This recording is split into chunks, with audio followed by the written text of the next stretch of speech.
નમસ્કાર, જય શ્રી કૃષ્ણ, હર હર મહાદેવ મિત્રો. સ્વાગત છે તમારું એક નવા વિડીયોમાં. આજે તમને એક મહત્વપૂર્ણ વાત જણાવીશું. જે લોકો આ 4 આદતોથી કાબૂમાં નથી રાખતા તેઓ બરબાદ થઈ જાય છે. શું તમારી પાસે પણ આ 4 આદતો છે? તો જાણી લેજો. ભારતીય રાજકારણ અને અર્થશાસ્ત્રના પિતા તરીકે ઓળખાતા આચાર્ય ચાણક્ય વિષ્ણુગુપ્તા અને કૌટિલ્ય તરીકે પણ જાણીતા હતા. ચાણક્યએ પોતાના નીતિશાસ્ત્ર અને એક શ્લોકમાં માણસની એવી આદતો વિશે ઉલ્લેખ કર્યો છે જેના કારણે તે બરબાદ થઈ જાય છે. તો ચાલો જાણીએ આ આદતો વિશે. ચાણક્યના આ શ્લોકમાં જણાવે છે કે વ્યક્તિ માટે પૈસાનું સંતુલન જાળવવું ખૂબ જ જરૂરી છે.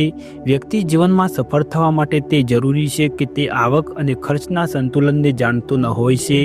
જે લોકો ખર્ચ અને કમાણી સમજી શકતા નથી તેઓ બરબાદ થઈ જાય છે. ઝઘડાખોર સ્વભાવના લોકો પોતાના જીવનનો નાશ કરે છે. આવી વ્યક્તિઓ દરેક તકે પોતાને એકલા શોધે છે અને સમય પછી બરબાદ થઈ જાય છે.